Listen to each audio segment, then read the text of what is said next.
I am so glad to have my friend in this interesting way that happens after, through COVID, but just someone I've admired for so long, Roger Hutchison, and his artistic endeavors in every aspect of his life. And one of the things that draws me to all that you do is that you put the truth out there in all of its beauty and all of its strangeness. And I appreciate that because we have very little time or stamina for BS anymore. And that's probably a gift of COVID, frankly.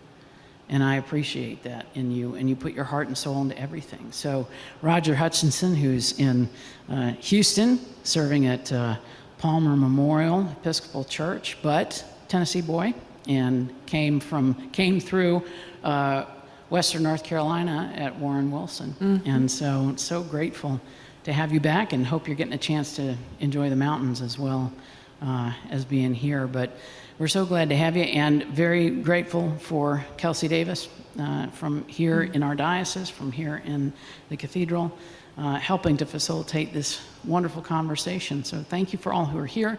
Thank you for you who are out there, and we appreciate you joining us this way as well, and we hope that it's a blessing for everyone here. So thank you all. Thank you.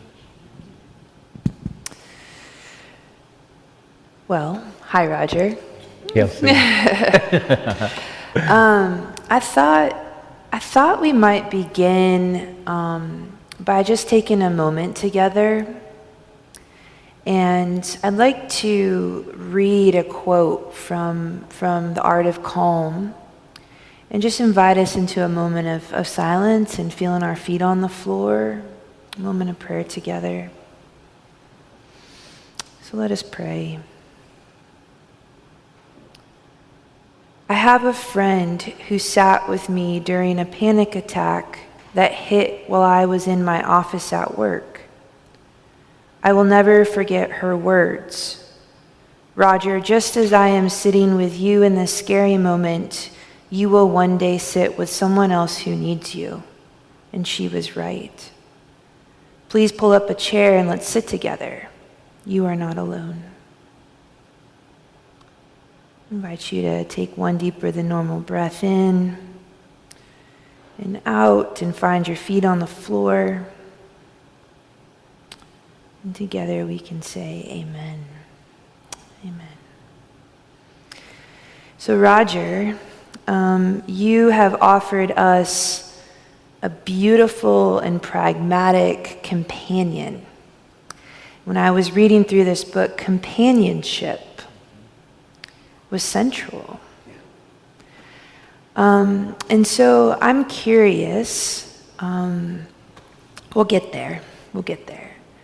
But I'm wondering if we can start with you telling us about the crash and what happened. Thank you, and thank you for a beautiful opening, and thank you for being here.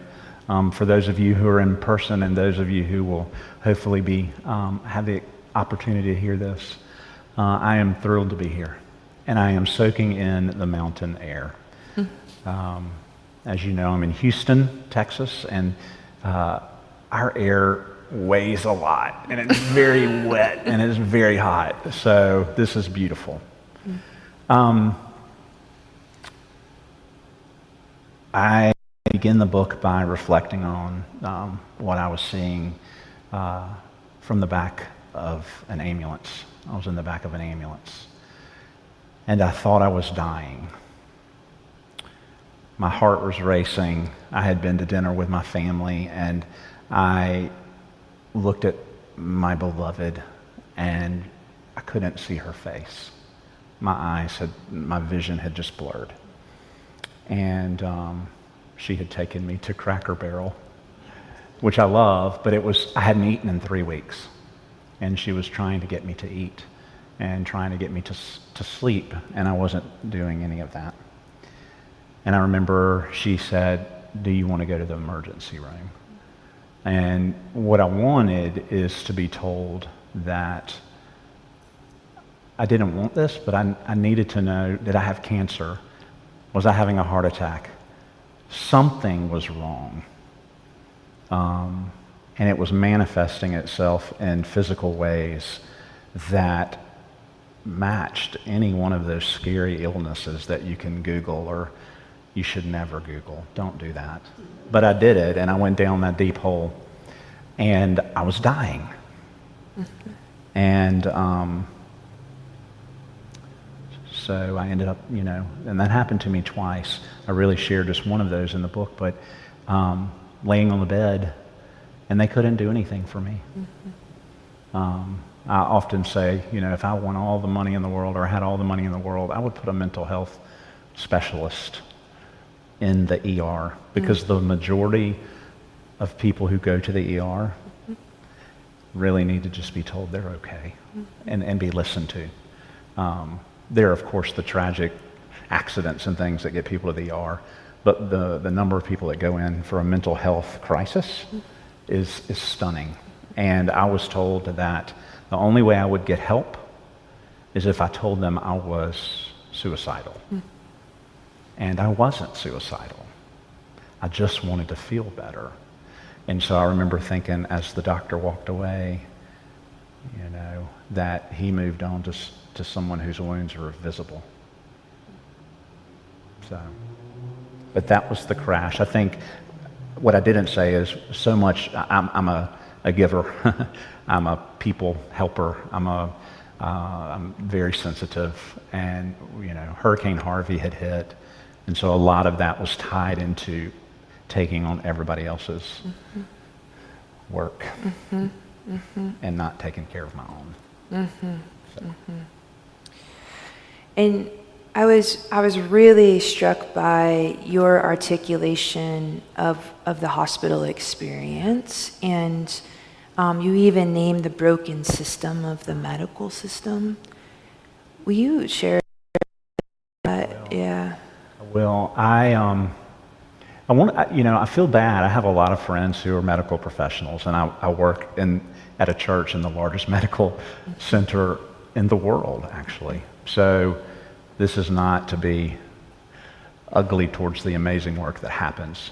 For me, the greatest care I received when I went into the hospital that evening were from the men who carried me from my house to the ambulance.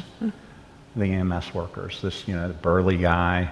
I was crying. I'm a big guy.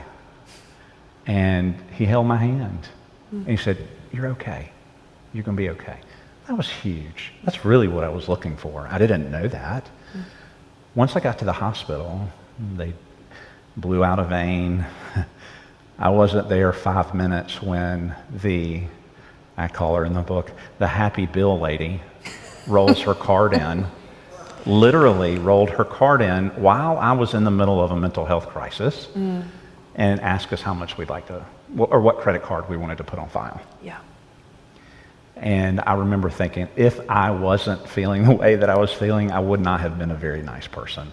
And I'm a really nice person, but I was not happy that night. Yeah. And I just felt like I had wounds that there was nobody to triage that. There was nobody to take care of me. And I laid there all night long. I had said, I'd like to talk to a mental health person after they said to me, "You're healthy." After I got an $8,000 bill for, all the different tests that I had that showed I was very healthy, which is great. But it was not a healing experience for me. You might ask in a minute about that. There was a moment of healing in my experience, but the majority of that was really very miserable.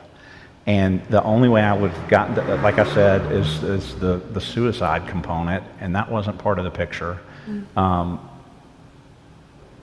The other thing that happened is he said, well, we'll get somebody to talk to you, but you're just going to have to get in line, and we'll bring the iPad in, and you'll be able to talk to them on the screen. And I was like, I didn't need it. And so there's a beautiful part of the story coming up, but my experience was not good. I wanted help, And then all they handed me was a stack of paper at the end of the morning that said, this is what therapy is. You need therapy. And and you need to do this, and it was a stack of paper. And I remember going, and I was sobbing. I couldn't sleep, much less try to figure out how to get a therapist. And so my wife, we'll talk about maybe this in a minute, but my wife got to work trying to do this.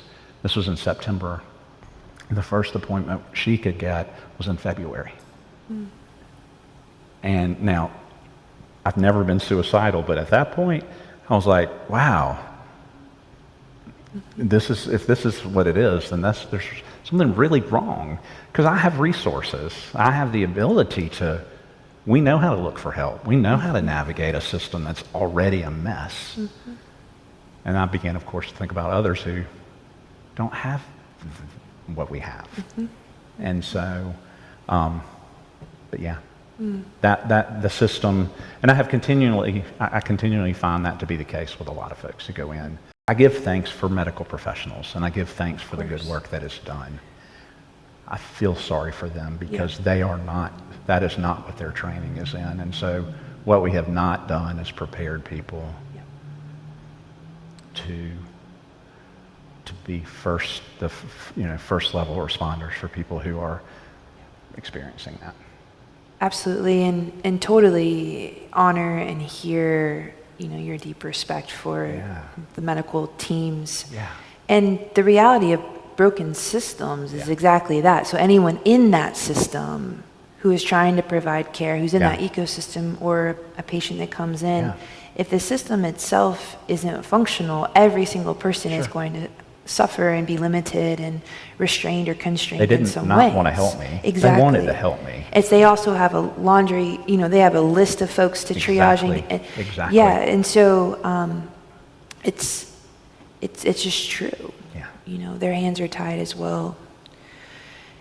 But something did happen in that hospital room, and I think it's profound what happens, and I'm excited for you to share what happened, because you talk about the wounds that are visible, and then you talk about the wounds that aren't. And so what happened to someone who tended to what you were experiencing that maybe wasn't as obvious to the medical staff that was there? What was kind of going on with me? Yeah. I think that for people, so part of what came out of all of this is I was diagnosed with ADHD, and I was diagnosed with an anxiety disorder, generalized anxiety disorder. And what's amazing is really for someone who has ADHD, it is often anxiety goes along with it. And we don't necessarily look at a holistic approach of how they're seen as sort of all these different diagnoses, maybe. Let me just do a clarification here. I'm not an expert. I'm not a mental health expert. Everybody who's listening, hear me loud and clear. The only expertise I have is I've walked that journey as someone who struggles with it. So, lives with it. It's not necessarily a struggle anymore, but we'll get there. I had just given of my soul to the point that I had nothing else to give. And so then what happens is the care that I needed to give to myself, it was almost like it just sort of began to eat at me. And I was not able to care for myself. There's nothing major in my life. No huge traumatic, I'm the child of a clergy person. There's a lot of trauma there. Being part of a church, growing up in the church, being, you live in a glass house in so many ways, especially the family or the household of someone who works in the church. And the church has done a lot of damage to people who are grieving or struggling. A lot of beautiful work is being done too, and I think there's an awareness now, and I think that's my purpose now, is to kind of be very open about that. So I've just had given. I let people walk over me.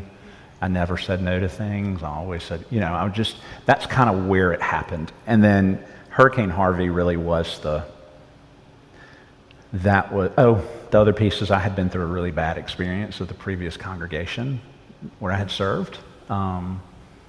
And I had been in this spot for 17 years at this one church, and it had gone through some really hard transition, and I didn't realize that I was a victim of some really hard stuff.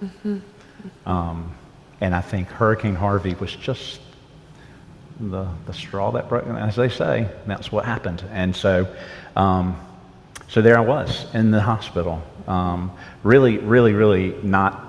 I was certain that I had something wrong. And so I was just saying to Kelsey beforehand, I never realized the intimacy or the dance that plays between what happens with your mental health and your physical health. I didn't know the connection of head and stomach. I didn't know. I do now. Yeah. And so that's what was going on. Yeah.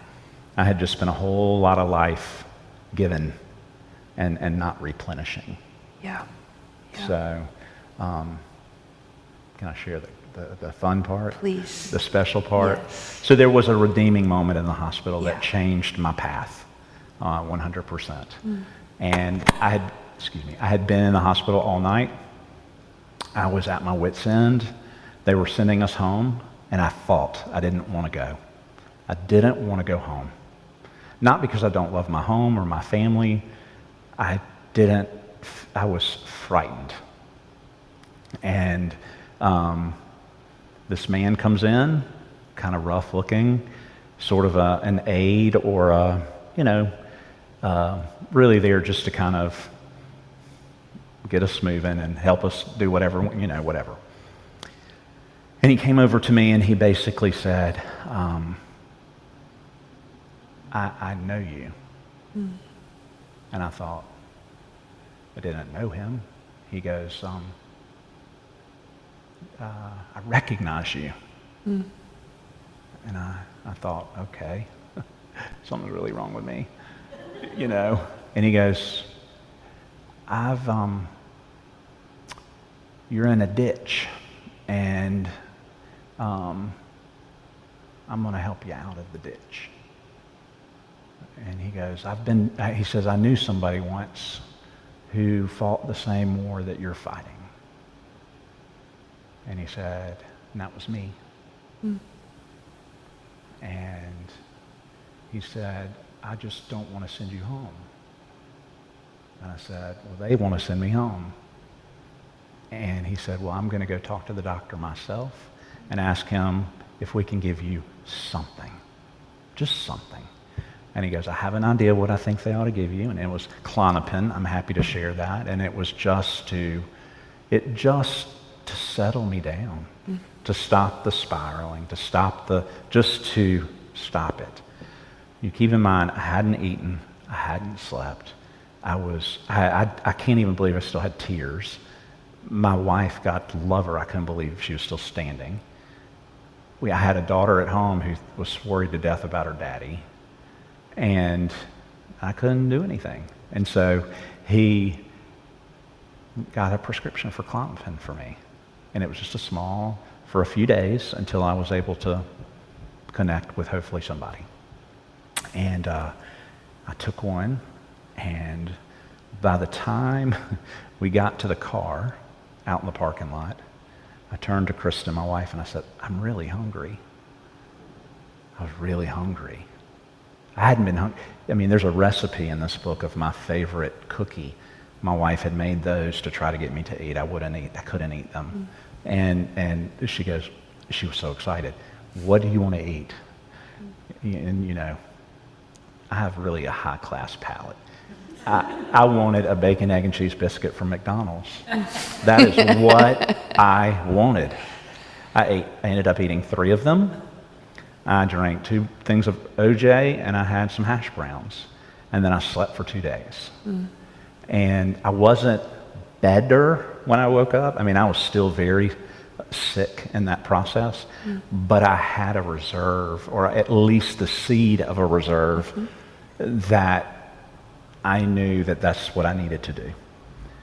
So that opened the door for me, and then I was able to, I ended up going to one more emergency clinic, because they actually dealt, ironic, as they dealt with a lot of homeless folks at this one sort of off satellite site.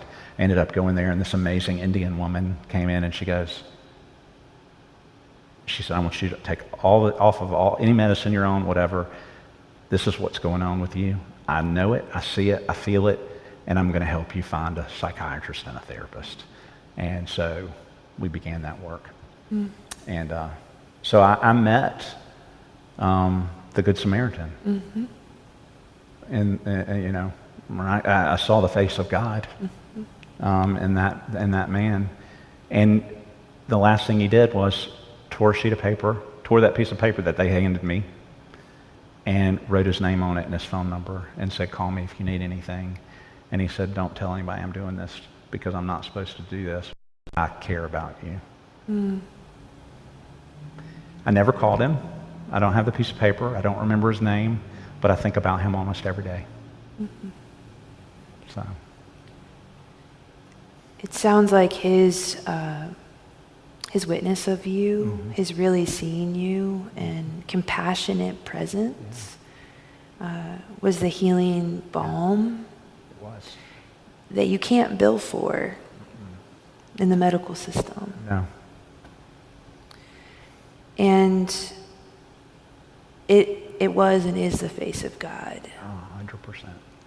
And you talk a couple times about home and what home does and doesn't mean, and also being at home in each other's presence. Which leads me kind of to the other side of the coin of, why is all of this so isolating? Why is mental health and talking about this, why is there so much stigma, Roger? And why do we hide and hide each other? I don't know that there's an easy answer, of course, but I think the acknowledgement that is the case. Yeah. And it is in these places where we want to find safety and love that we often don't.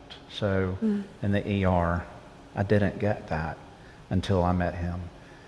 The church, as I mentioned, I love the church. I've given my entire life to the church. So this is just a statement, is that even after I was diagnosed with an anxiety disorder, a parishioner went to my boss and said, I don't think Roger needs to work with the children and youth anymore because he has a mental illness. And I thought, well, who in the world doesn't? I mean, you know, in a way, we're all struggling. And I think it is, we're a proud people. Yeah. And we in shame and guilt, I call them, in the book, I talk about them like they're fertilizer. you know, till that stuff in, and you'll grow. But that's what it is. It's not anything more than that. So the shame and the guilt of not being put together, you know, and I was my own worst enemy. I have a great presence, and I smile, and I'm happy, and have a happy family, but still in the midst of that, I didn't want to let people know how much I was really hurting. Yeah. And I think that's the case with so many people. I was sharing with you that men, you notice, here we are, there's not a lot, and that is a population of people who, it's just, you know, men, people of color. It is such a stigma to admit that you are feeling weak, or you're lonely or afraid. And so, and so I get emails, and I get texts, and I'll get messages on Facebook all the time from men who say, I've never talked to anybody about this, and this is how I'm feeling. And, you know, all I can do, and what I do, is listen and remind them that I'm not going to tell them what's going on with them, but I can sort of mirror their feelings a little bit and share, and then maybe offer some thoughts of, what are some strategies that have worked for me. And that's really what this is. This whole book is just sort of being honest about moments where I didn't realize that I think in the introduction I say, the seeds of anxiety were being planted in this garden way early. And I didn't know how they would bloom later in my life. And so that's what was, and I just, again, I think it's hard to get information. I think it is, I'm not going to poo-poo social media and all of that stuff because it's an important thing and it's part of our lives, but I think we live in a touched up world. Yep. Yep. We hide the wrinkles, we hide the dark, we hide the fear. We put out a beautiful little picture that looks great, and we're not honest. And I think that the more we can be honest in places like this, churches are grieving themselves right now. I mean, I think we talk about people having anxiety. I mean, there are institutions we are part of that are living with extreme anxiety, and they're just looking for that little pill to help them feel better so they can get to work. And how do we find that? What is that? And so I don't have an answer. I just know that it is not a world that is particularly kind to those of us who struggle. Yeah. So. And if a follow-up question to that is what is our Christian responsibility to each other? One of my favorite, I love thinking about Jesus in ways that aren't the beautiful stained glass versions of Jesus. So in one of my favorite stories I shared is that, I love Jesus and he's got the Justin Bieber hair and the great photo, and the blonde and the whatever. That's all ridiculous, but I love seeing that. But what I say is I really love the pissed off Jesus when Jesus threw the table and spit was flying and veins were bulging and he was angry because that was real. And he was angry and upset. And I think that as Christians, it's important that we see those, that, when Jesus sweated blood. I mean, my anxiety was so bad one night that I burst blood vessels in my eyes. Oh, wow. And so when I woke up the next morning, the whites of my eyes were the color of red. And it was just the anxiety and the exhaustion and all of that had played. So I identified at some level. I'm not Jesus, I'm not saying that, but the humanity of Jesus in those moments where, he sweated blood or he wept or those to me make Jesus real. And so I think as Christians, we have a responsibility to make space.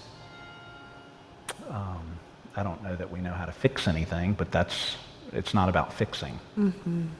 It's about navigating and journeying together and being in community, no matter what you bring to the table. I love thinking about, I look at the floor here in the church, beautiful by the way, but all the feet that have walked here, and all the grief, the joy, the hands reaching out, all the things. And that's what the church and that's what we should be, as a place to receive that. Yeah. And not send people away. Right. Yeah, so my mind is going a million Mine directions. too, and this is where my ADHD begins to set in, so grab me. And my our creative brains, I'm like, we need to just paint, Roger, let's just paint. Yeah. So a couple of threads of connection here. Yeah. One is the perennial question. Yeah. Am I my brother's keeper? Right. Cain and Abel. What is our responsibility to care for each other? That is the question of all time. Yeah. The response of the friend or the stranger, like the Samaritan moment, that the compassionate presence is enough. Yeah. the compassionate presence is enough. And Dean Sarah was saying, ministry is chaplaincy. It is being with, it is seeing one another, it's believing each other. And perhaps the work of the church collectively is that we need to stop transmitting pain and start transforming it. Yeah. Can we be a place where folks can come in with their real, authentic lives and selves to be seen, believed, loved, experience compassionate God in each other, so that pain, anxiety, it all starts to transform.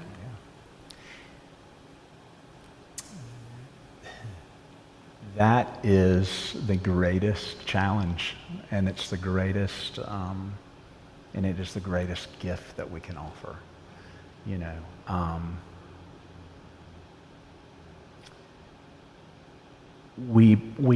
So COVID for us, I keep going to COVID because it was such a central spot for the church and for me, and how we respond to people. So many things ended that needed to end, that were going to linger for a long time because we stopped gathering together. Some of these things just couldn't happen anymore. What we figured out is that the church still could happen, but our beautiful buildings were shut down for a while, and we can gather outside, or we can gather Zoom. I mean, there are ways that we gather. Mm-hmm. And in a way, I won't say for church people who were trying to get the video cameras to work and all that craziness, you turn on a dime, you are instantly trying to put everything online and do all the things with unbudgeted money, et cetera, et cetera. But in a way, it simplified things, in a way, because really what we just needed to do is be together. That ended up being the longing that everybody had. It wasn't what curriculum are you using. It wasn't all the different committee meetings. It wasn't any of that. Are you eating? Are you doing okay? Have you heard from so and so? It was some of these basic touch points that people are desperate for. Also, at the same time, more marriages fell apart during COVID. And some were deepened in beautiful ways because of the intimacy. So it's just a complex time in our lives, and I think the church is trying to figure out, and Christians especially, too, are trying to figure out what is our role in that, and how do we do it. I will say, let me just say, I'm really happy now, but I'm sharing some really tough stuff with you. But on part of my journey, one of the things somebody said to me, I know this great Christian therapist. And I almost broke out in hives. I'm in therapy because of Christians, and I didn't. God forbid that I go. There's some great Christian therapists, don't get me wrong, but that is not what I needed. And what I needed was somebody safe outside of what my norm was. Mm-hmm. It's somebody who wasn't, I joke about the verse, even the birds do not worry, whatever. I worried. Mm-hmm. Mm-hmm. I worried. So don't quote a Bible verse at me. Yeah. That comes, and that's an integral part of my healing, but in the moment, that's not what I needed. And so my Buddhist therapist and Buddhist psychiatrist taught me more about the love of Jesus than I had learned in a long time. And that was very powerful to me. Oh, yes. And so I think that's another part for us to do, is to be able to sort of, I love when interfaith things happen and we can be together. And because guess what? I just shared with you that the Art of Calm is has been translated into Arabic, which is a stunning thing. And our faith communities really are very different, but not really in so many ways. They're just human beings trying to navigate a really tough time. Yeah. And so I think the more we can do together, the more we listen to each other, the more we can just be in space together. Mm-hmm. And I think isolation is something that is, loneliness is the number one leading killer of people. loneliness. And, I've often heard, and I looked it up, and it is true that in Britain they actually have a minister of loneliness that has been put on staff for the government because of that loneliness is such a crisis. Yeah. So I think community is so important in all of this. Yes. See I'm going all over the. We're with you. We're with you. And community, and I wonder too about when we are gathered together, are we actually present to one another? Right. Because it's the worst thing in the world when I've been in dips of my own depression to show up in a social space and feel, in a room of 100 people, and you leave there and you're just like, that sucked. That actually just made it worse, right? So, being mindful that when we are gathered together, how present are we to each other? The quality of engagement, I think, with each other is so important. I think we all want to fix. I go to fix. That's such a Southern word. I'm a fixer. Mm-hmm. And you know what? The worst thing I do is try to fix. Mm-hmm. Sometimes just being in the depression, in the grief, is what needs to happen. Mm-hmm. Boxing that stuff up isn't healthy. And so to be a community where people can authentically hurt and bring what they can is one of the greatest gifts. You talk about that being in it, and very wise recommendation here is you say, do not go at it alone. Make sure someone is holding the ladder. Yeah. Can you talk a little bit more about what it means to be in it? The tools, toolkit you talk about that I love. That was fun, yeah. So how do we be in it, Roger, authentically, but also safely? I think what we all, whether we experience anxiety or not, need to turn up our sensitivity meter a little bit to be able to know and acknowledge that people are hurting. And not to be afraid. I would have loved for somebody like you to come up to me and go, your eyes look really tired. Nobody did that. So I suffered in silence for a long time, where all that would have helped, just the acknowledgement to say, are you okay? And not just to say, are you okay, with a yes or no answer. That we do that. Can I come sit with you? Can we go get a cup of coffee? Do you mind if I just come sit with you? We don't have to talk. What an amazing gift that is. Yeah. We're not comfortable doing that. And if we could become comfortable doing that, that's a powerful thing. And so we have to be able to, the story comes from I climbed a tree. I had this, I was feeling much better, and I climbed this tree in my backyard. And I was so excited. But I did it with nobody knowing. I put a ladder up against the tree, and my wife was none too happy that I had climbed up in this tree in the backyard. I was, and she said something like, somebody needs to hold your ladder. I was like, whoa. So then I started thinking about who is the team around me? Who is my pit crew? Who's my village? Who are those people? They love you, Roger, because you're Roger. They're going to love you if you say, hey, I'm having a hard time. And if they let you go, okay. Then that wasn't, but that doesn't happen. And I do remember just reaching out to a couple of people at some point going, I'm not okay. Can you call me sometime? And that was amazing.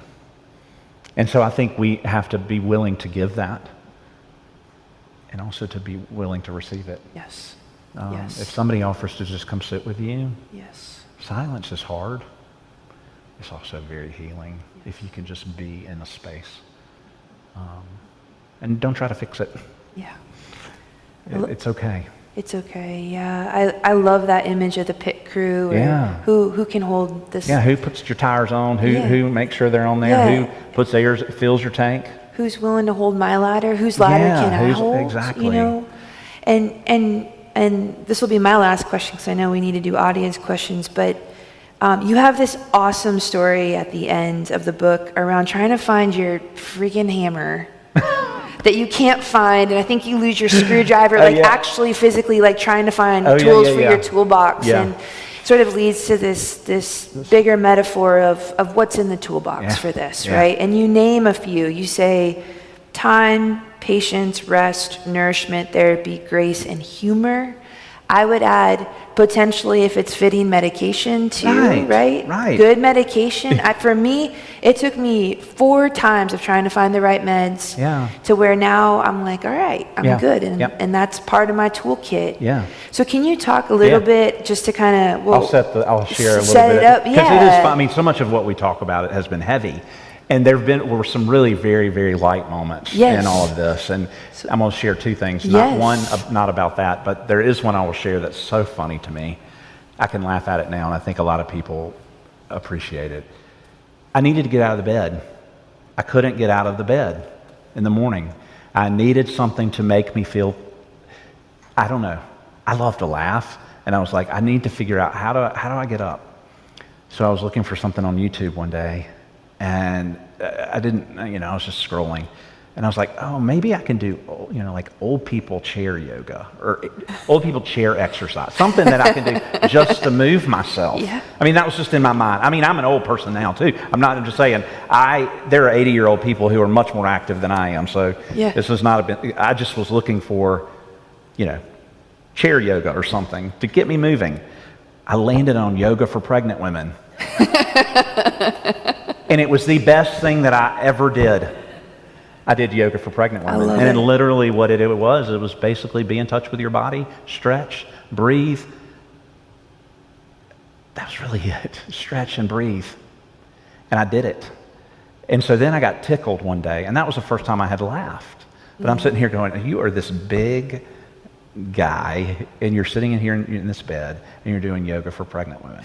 And I loved it, and then I shared about that, and and then with the tool thing is for the life of me, can never find the hammer. I need a hammer. Because why? Because I don't put it back where it goes. And it will go in this drawer, or it will go in this drawer. Some people have one junk drawer. If Roger was in charge of my house, we'd have 6, and I would, they just go in the junk drawer. I looked in my toolbox, there's nothing in it. Screwdrivers were missing. Nothing was there. And I was like, okay. So then I go sit outside, and I find the hammer on the ground where I left it with some previous job I was doing. And so then that's when I began to think about what are the tools in our toolbox?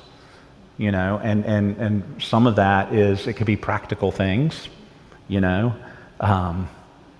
sure you're drinking enough water. Make sure you're one of the greatest things I still do it, is I use Calm app on my phone. And it is a great app for me. And it just helps me, there's another thing I do, Yoga Nidra. It's just a very simple, it's a meditation. So I do a lot of that because my brain still runs. And yes, I honor the medication thing because for me, medication is very much a part of what I need. I take Lexapro and I take Adderall. Those are 2 things that I use, and I'm happy. I'm not ashamed of doing that, and that the 2 things work very, very good for my system. I did try several things, and it was not good. Yep. So you have to. So that's the hard part. You want something to help quickly, and that's not always the case. And some people can't do medication, so that's not part of their toolbox. But then I thought of other things, even just journaling, writing down my thoughts, right? Keeping the names of people who I know I can reach out to. Yeah. So there's all kinds of, I think that's a really fun project, is to think about what would be in your toolbox. You know, what do you carry with you out? Something to help somebody else. That's right. You know? Yeah, and I love too that, as Episcopalians, you draw on our tradition and on our faith too. You talk about Compline and baptismal covenant too, as lament, like as sort of these, the intersection of where faith and ritual sort of comes in to also be a tool in the toolbox. Oh, definitely. Yeah. I mentioned Compline. Compline was very central to me and still is. I did Compline in the middle of the night when the world was ending during Hurricane Harvey. I read Compline all night long. And tornadoes were hitting 2 miles from our house. And, and I was hiding in the dog food closet, and my wife and daughter, they were hiding in the bathroom. And I was sitting on the thing of dog food with our dog. It was just one of these crazy moments, but that's where I turned. Yeah. I turned to the, words of our faith and the central, beautiful nighttime prayers. Baptism, the baptismal covenant, I love. I talk about marked, the whole idea of being that we're marked as Christ's own. Just real quick, the tattoo I have is it's a bluebird, and it says abide, and there's a little bird's nest. And this is here because my wife said to me, I want you to do something that shows you that Easter is going to come, that resurrection happens every day. And I want you to see, I've always had a love-hate relationship with my body, as most of us probably have some issue with. And she said, I want you to be able to see this every day and know that you're going to be okay. And that spring is always going to come. And so I do. I see this every day. And I think that's how I would love to sort of end this part, is just to say that the book is called Art of Calm. I don't know the Art of Calm. It's not what I wanted them to call it, actually. They changed my title, but in a way I do love it, because, when you're an artist, you try, you keep going, and you practice, and you learn, and so that's what that is. So, yeah. It's a real gift, this book. So if you haven't lived with it, do it, buy it, practice. And I was really, just to close out, this quote. Yeah. You talk about healing, and you use kintsugi also, which is a Japanese practice of bringing the pieces together and letting go of shame of imperfection and letting it become a new thing. And you also say this, you say, maybe healing is not a single occurrence, but a moment in time that sends ripples into the world that washes over each of us. I wrote that. You wrote that. So thank you, Roger. Thank you.